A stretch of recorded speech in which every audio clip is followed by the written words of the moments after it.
It's one of the world's most prominent religions. But it started as a mysterious cult that should never have survived.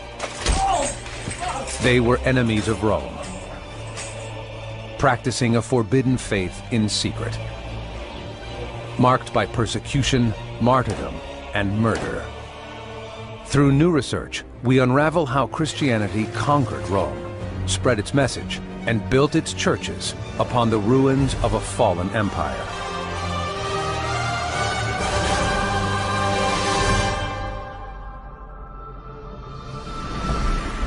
Rome is a vast empire.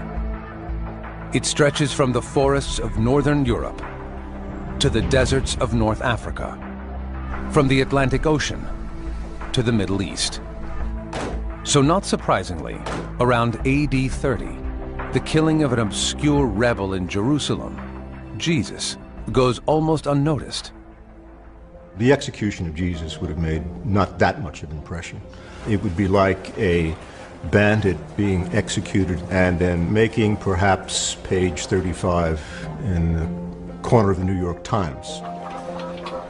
Jesus' followers have yet to surface in Rome.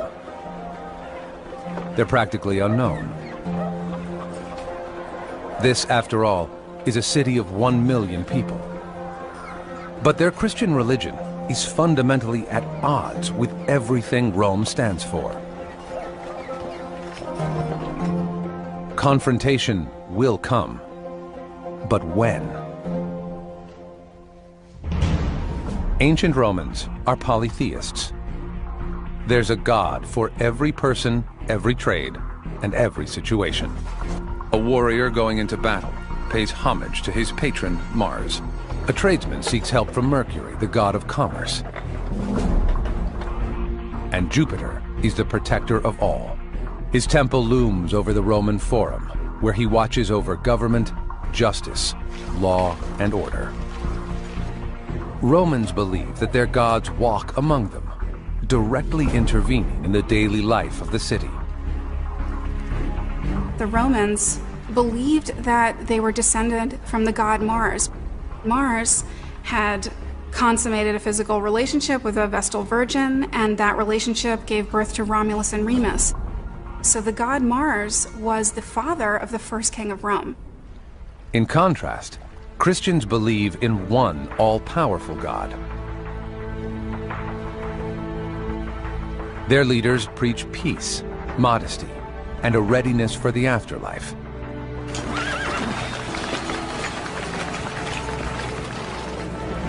But the Romans draw little distinction between political and spiritual power.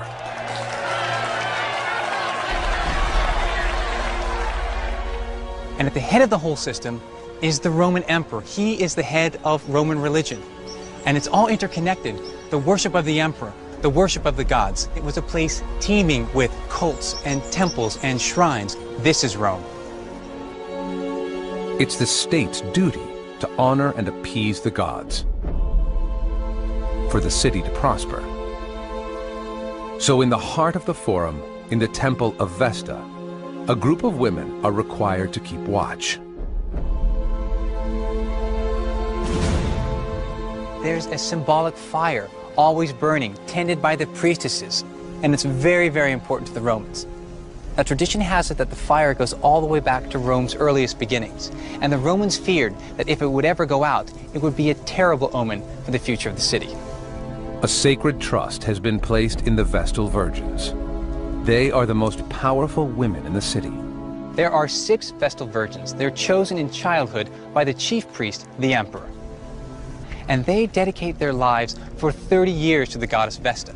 Their chastity and purity keep the goddess happy. When the city prospers, they get credit. But when disaster strikes, a bad harvest, military defeat, or outbreak of plague, they are blamed for failing in their duties. And they said, well, something's gone wrong, the gods are displeased with us, one of the Vestals is unchaste, and when she was accused of unchastity, she was buried alive. It's a lesson that the Christians should learn. Religion and the Roman state are so closely bound together that a threat to one is seen as treason toward the other, and Rome will strike back.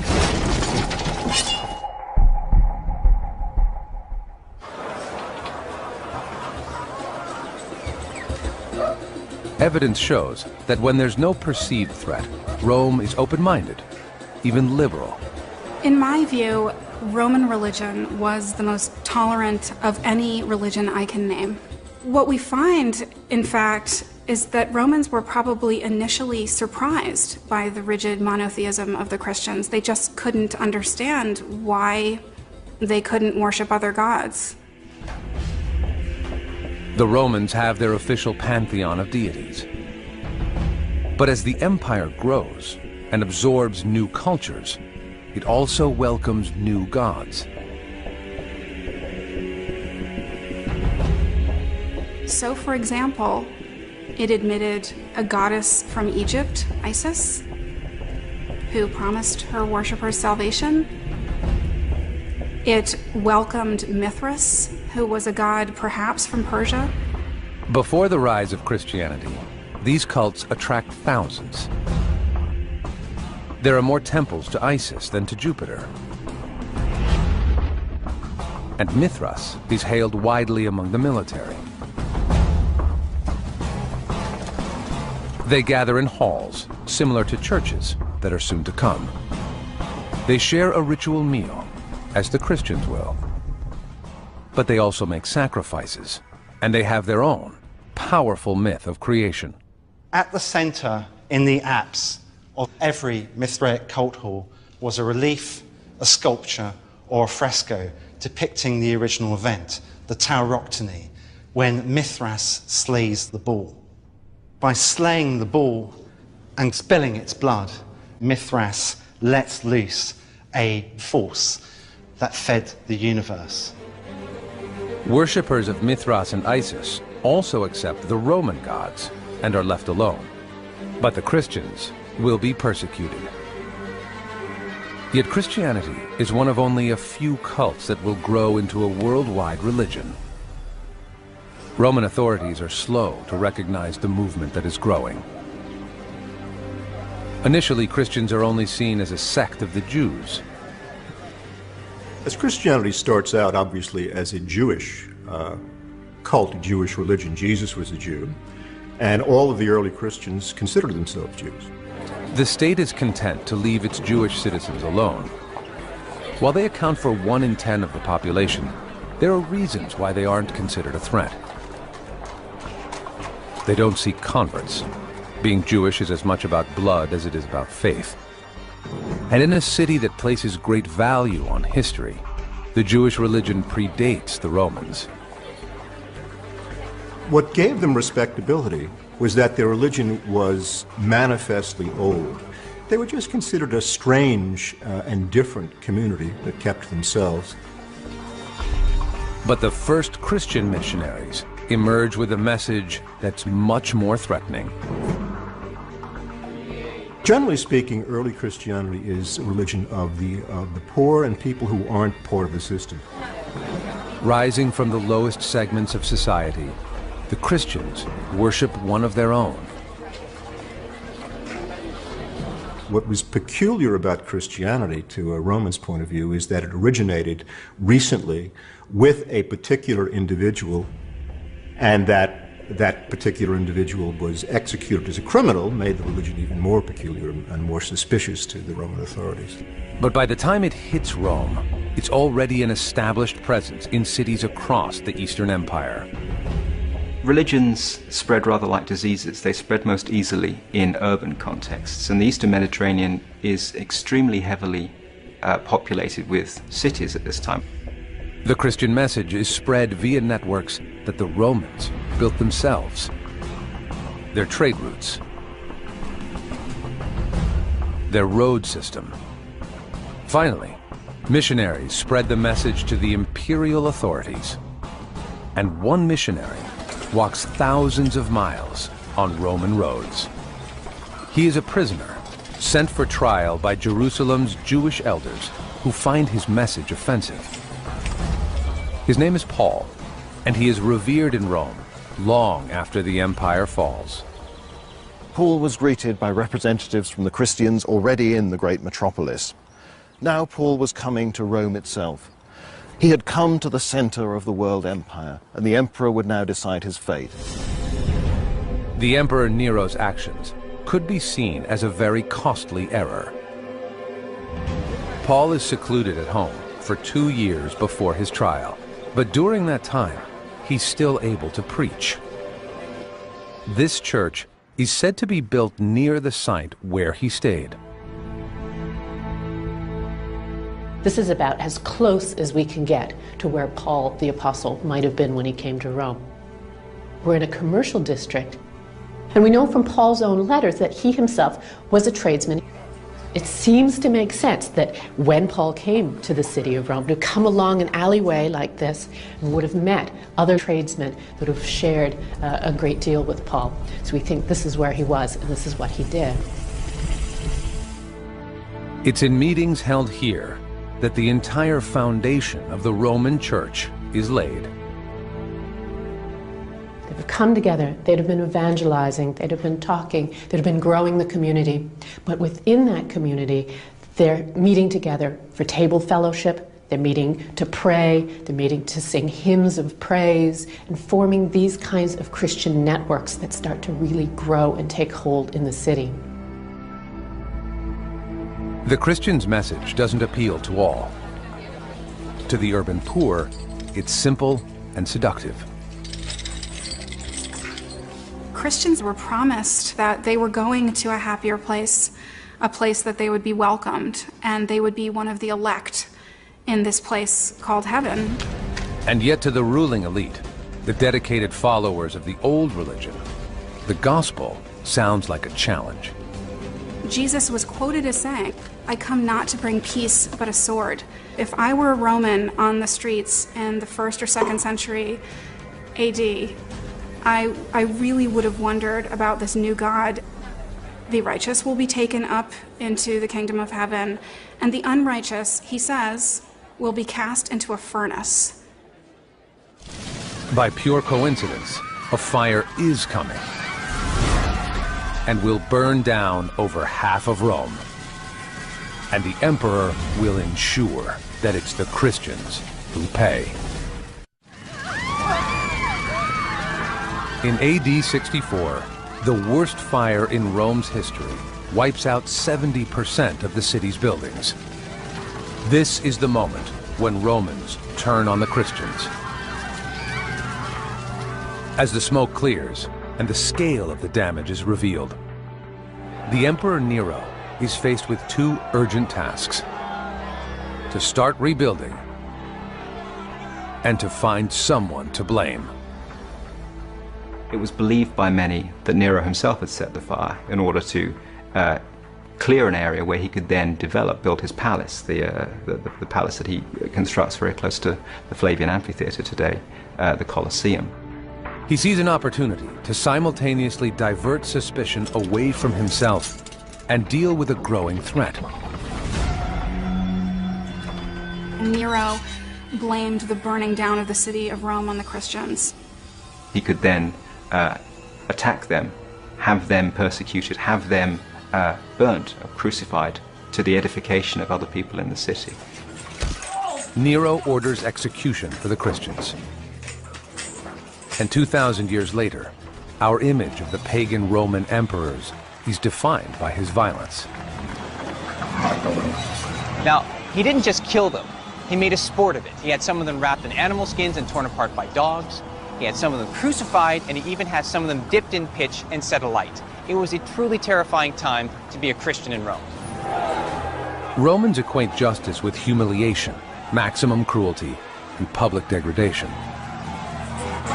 It's the best way to take down a public enemy.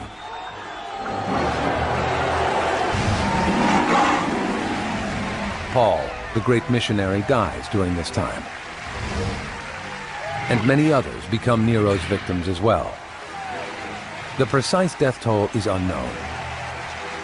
This is a time in Christian history that quickly turns to mythology. Nero's persecution was spectacular, but probably killed far fewer people than was believed within a century. It was claimed by early Christian writers that thousands died. Possibly fewer than 100 died at the time.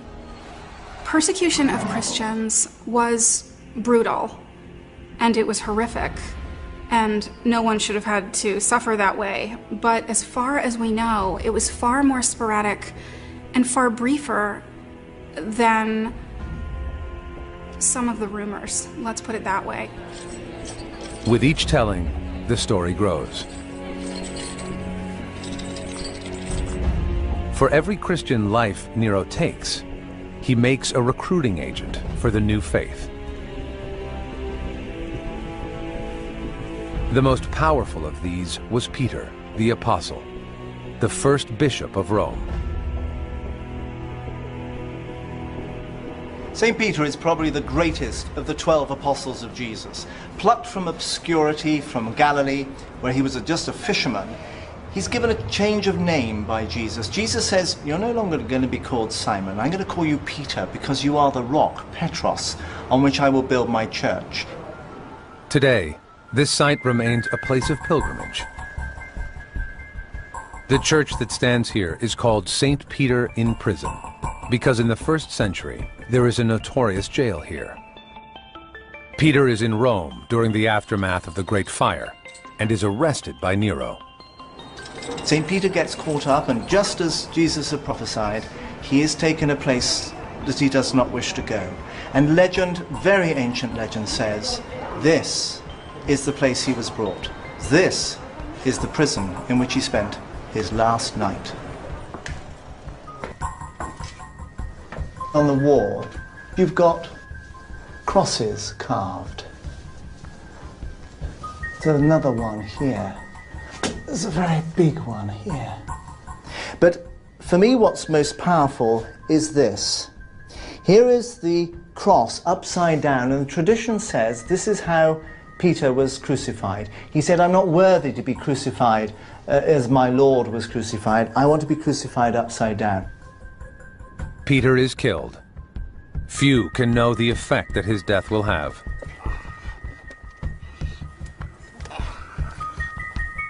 In one sense, the purges backfire, because every time a martyr goes peacefully to his death, he demonstrates the power of his message. Romans were not looking forward to death in the way that Christians may have been. One thing we have to remember about Christianity that absolutely separates it with a very wide margin from ancient Roman religion was that Christianity promises that its adherents will go to a good place when they die. But still, Nero's attacks drive the Christians underground. They have to operate in secret, provoking rumor, suspicion, and confusion. They saw baptism, they saw Christians lowering people, even children, into the water, and they believed that Christians were drowning people. This was part of their faith. It was their custom to call one another brother and sister if they were in the faith. If an average Roman heard a Christian addressing his wife as sister, an average Roman would think that they were engaged in incest. They heard that Christians ate the body and blood of a man, their god. So Romans hearing this on the street thought Christians are cannibals. While stories of courage and martyrdom attract new followers to the faith, misunderstandings breed suspicion and hatred. Christianity does grow, but it must do so in secret.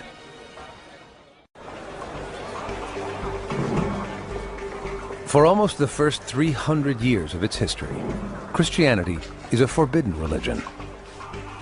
Its followers are mainly poor and disenfranchised. They suffer harassment and discrimination.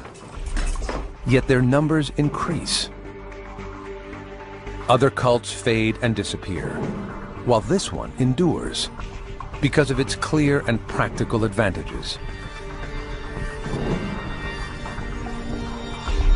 The Christians have neither the wealth or security to compete with the Romans, who build grand temples and statues to their gods. and worship with elaborate public rituals. Instead, Christians keep things simple.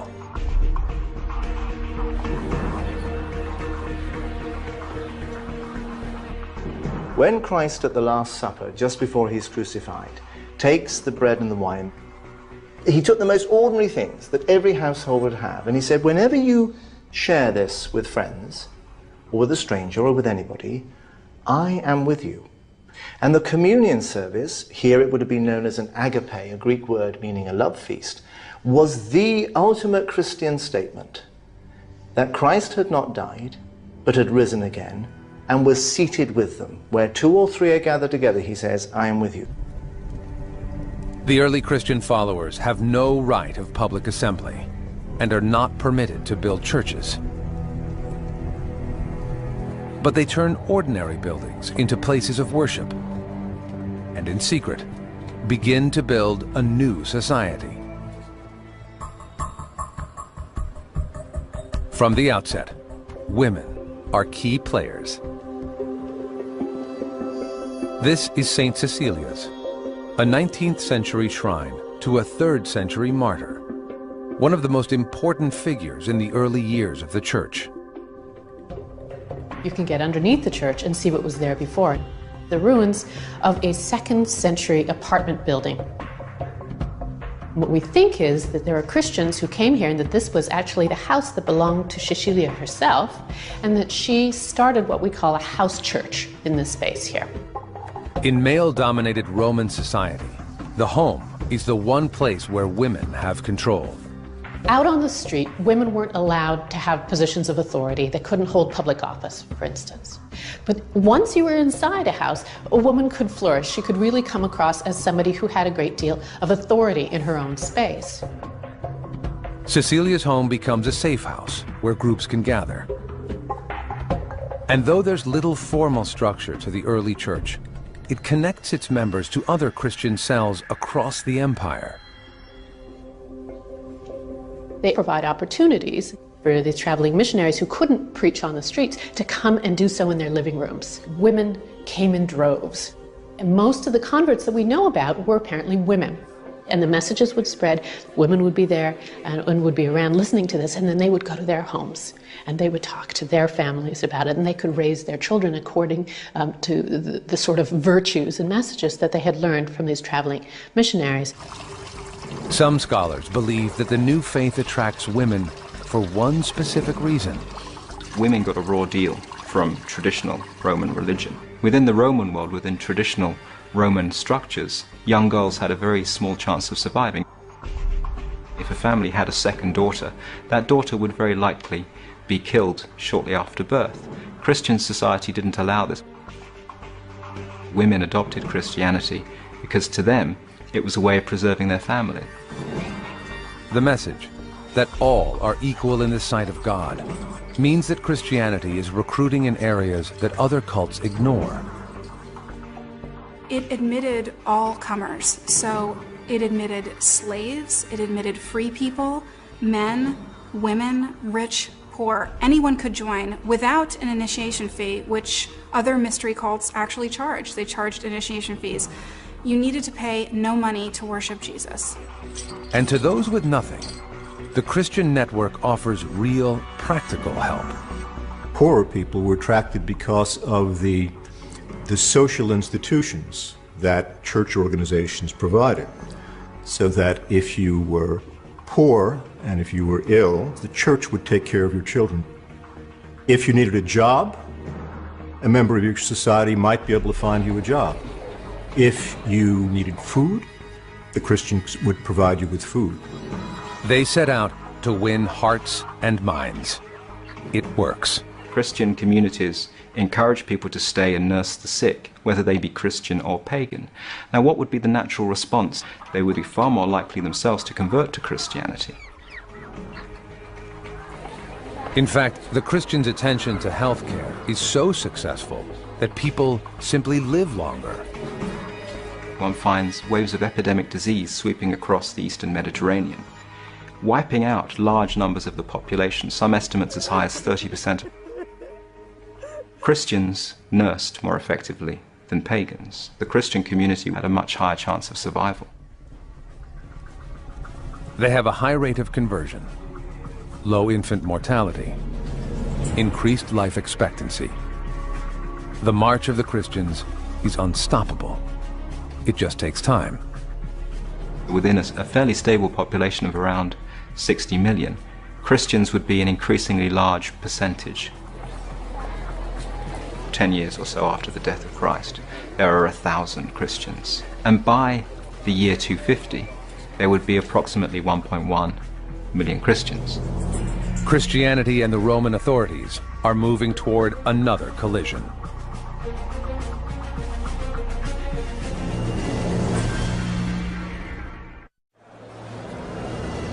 The 2nd century. Christians are now a sizable minority in Rome, perhaps several thousand people. The faith accepts new converts all the time, and its message reaches all corners of the community. Generally speaking, early Christianity is a religion of the poor and people who aren't part of the system. All of these social problems which any poor person would encounter in a large city were things that the Christian organizations would provide. They do not seek conflict with the state, so there are lengthy periods when the Roman authorities see no need to harass the Christians. Yet the two sides will frequently clash over one issue. Not what the Christians believe, but what they refuse to do. And they found in the demands of traditional state religion within the Roman Empire things that they couldn't tolerate. If you asked a Roman, what do you believe? Do you believe in the gods? Do you believe that sacrifices work? They'd probably give you a blank stare.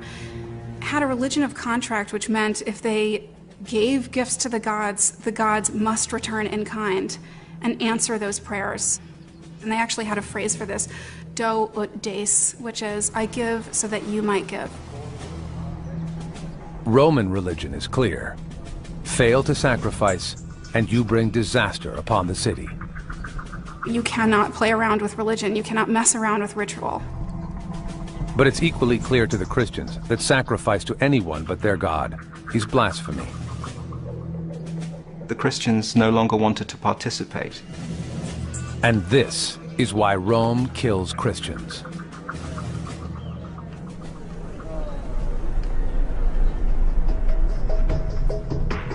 Even the 3rd century martyr Cecilia, who is said to have converted 400 people in a single day, dies not for this, but because she refuses to sacrifice. She's got to face death by the sword. The executioner brings the sword down on her neck, but he doesn't manage to deal a death blow to her. And it takes 3 long days for Cecilia to die. Up to 1,000 Christians die under Rome's pagan emperors. But most of the history about this is written much later by Christians. It's tempting to simply look at this as the Roman state and its religion persecuting another religion, putting it down. But the Romans saw it differently. The Emperor Trajan wrote a letter to one of his governors. Christians, of course, should be punished if they will not sacrifice to the state gods, but they should not, on the other hand, be hunted down. They're simply lawbreakers. One side's revered martyrs are the other's common criminals. They died in the same way as other criminals or others who disobeyed imperial orders would have died in the Roman world. Christian persecution is one way of looking at a problem that others might just call law enforcement and punishment. The Colosseum, perhaps ancient Rome's greatest building, and one of the most recognizable. It's long been associated with persecution.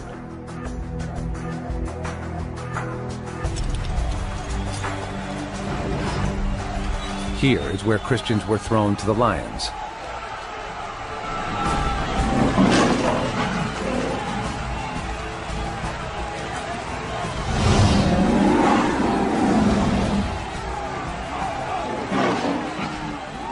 And yet they probably only make up a tiny fraction of those killed here.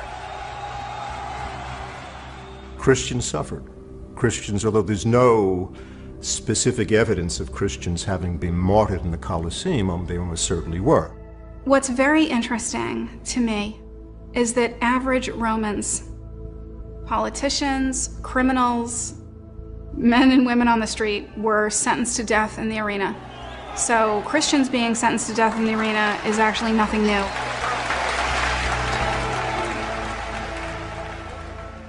Our whole understanding of this particular period of Roman history is viewed through the lens of the Christians that create and win the propaganda war. Ultimately, Rome's attempts to safeguard the old ways are as ineffectual as they are brutal.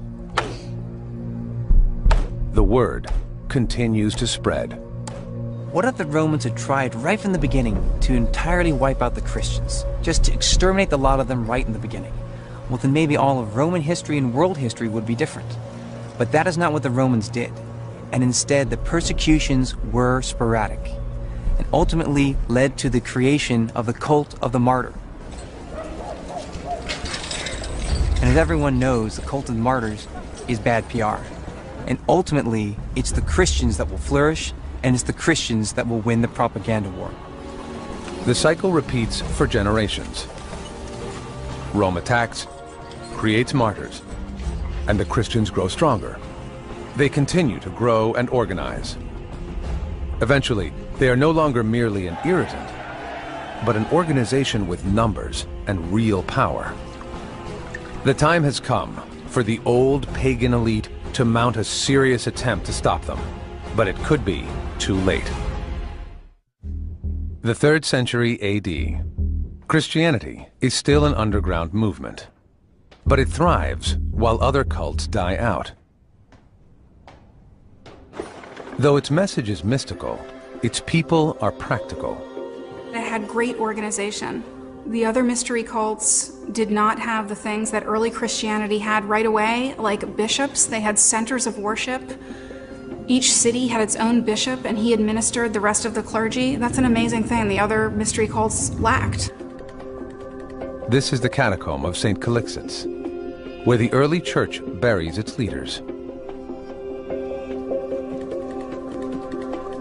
Really, in the 3rd century, you see all these prominent characters rising to these positions of power within the church, which is very significant because it means that Christianity is also attractive to members of the aristocracy and not just the humble and meek, not just carpenters, shepherds, fishermen, slaves, women, but also leading figures in Roman society.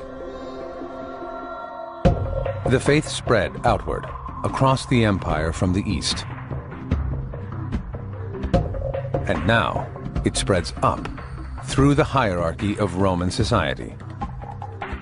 Upper-class people were attracted because of the ideas that Christianity put forward, philosophical ideas.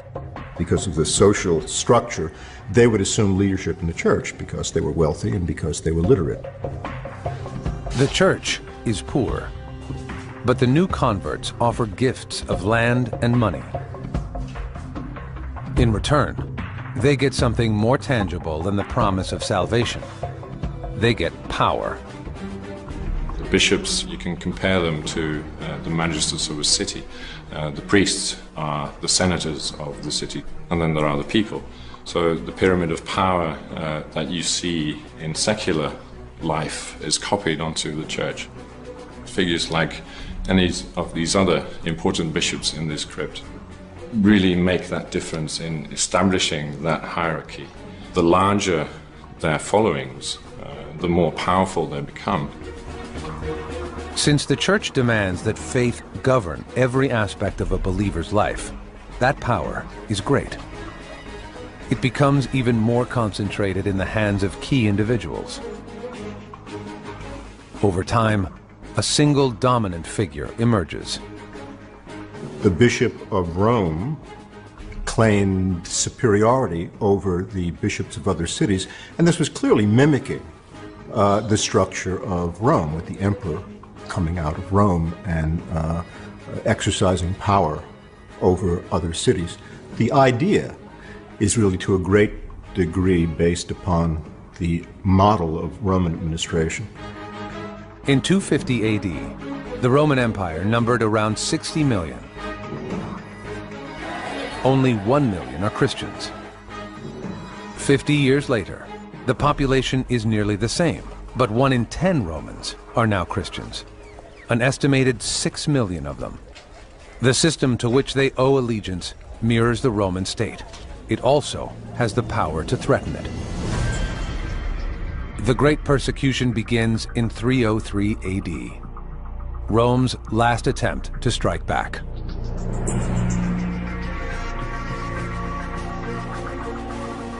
This is Piazza Navona, now a tourist attraction. Back then, a great stadium stood here. It was built at the end of the 1st century by the Emperor Domitian for public entertainment. There were chariots that went around here, there were carriage races, there were gladiatorial fights and things like that. 200 years later, it was used for a pretty nefarious reason. It is a place of death. This was one of the epicenters for Christian martyrdom and persecution.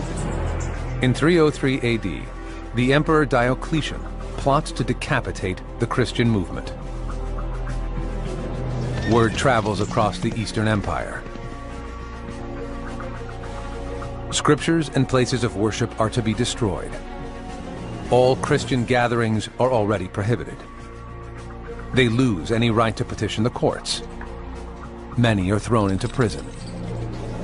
The emperor attempts to return Rome to its glory days, when the old gods were unopposed. He wants traditional religion to survive. He wants traditional religion to flourish. That means giving the prominent Christians a very stark choice. What he demands is a test that they will undertake sacrifice, because otherwise he feels they're not just being disloyal to him, they're being disloyal to the idea of Rome, and therefore they're traitors. Typically, the penalty for this kind of treason is death by burning.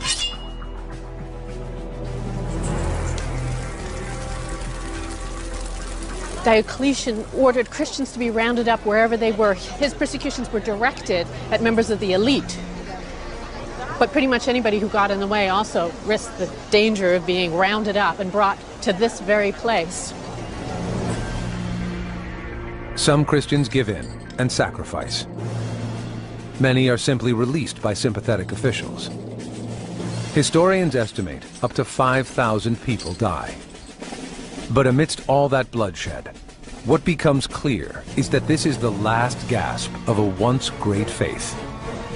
And it's the old religion, not Christianity, which is dying. Soon, the Roman state and the Christian establishment will fuse and become one.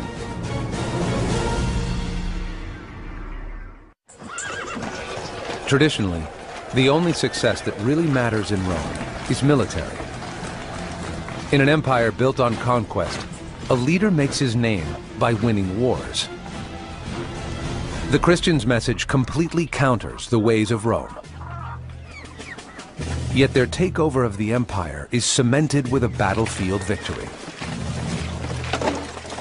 In the shadow of the Colosseum, where so many Christians died, stands this arch. Like others across the empire, it's a monument built by a triumphant general,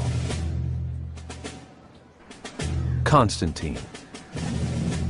What's unusual about this inscription is the third line, which attributes Constantine's victory to not only his own considerable skills, but quod instinctu divinitatis, to the inspiration of a divinity.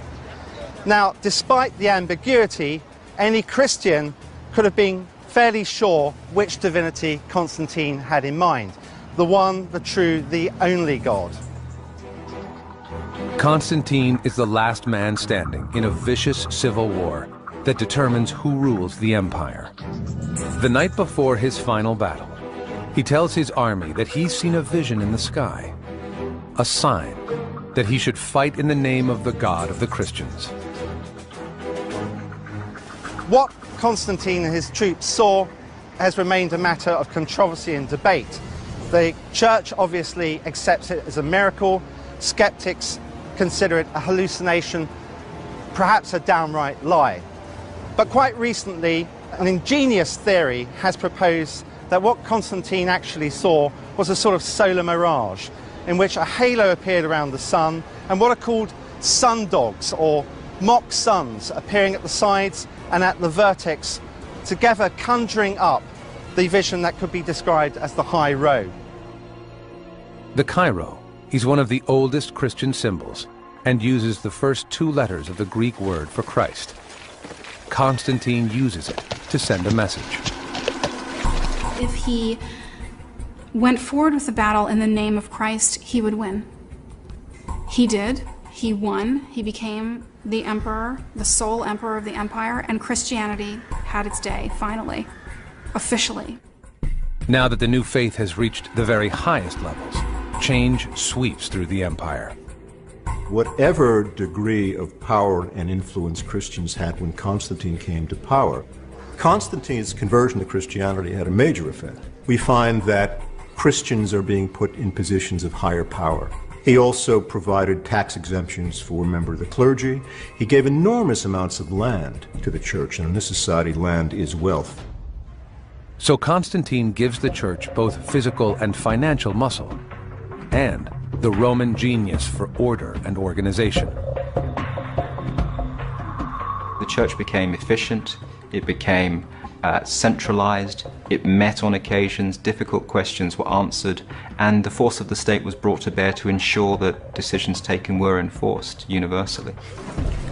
Before Constantine, the church was a number of communities loosely bound together, and there was no consistent story of Jesus.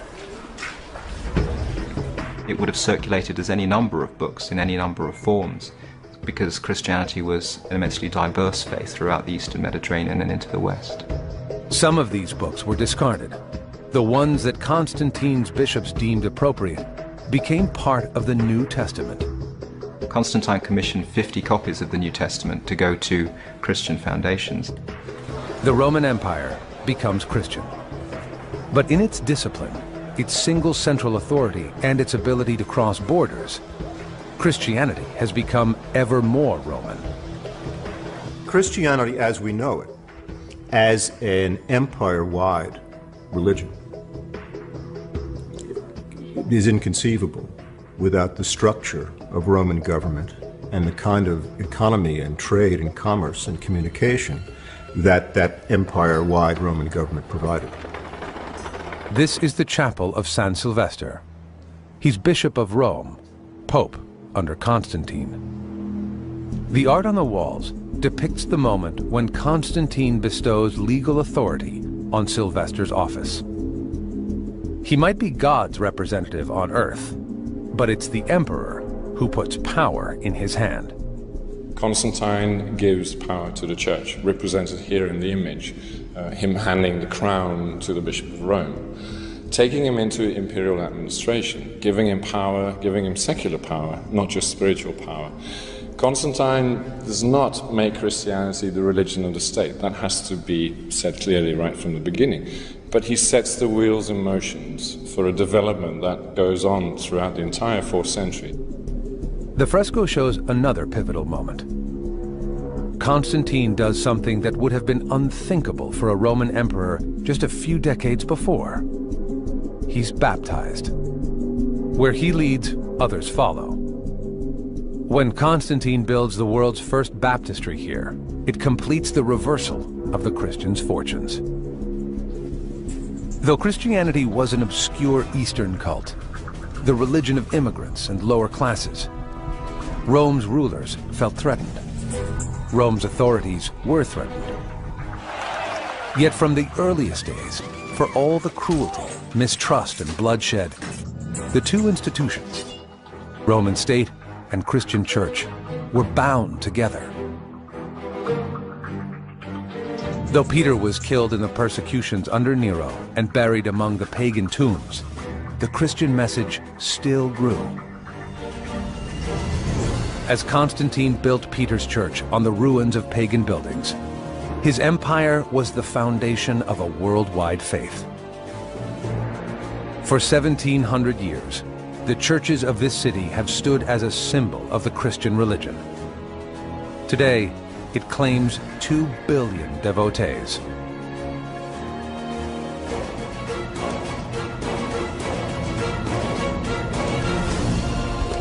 And it still owes a debt to pagan Rome.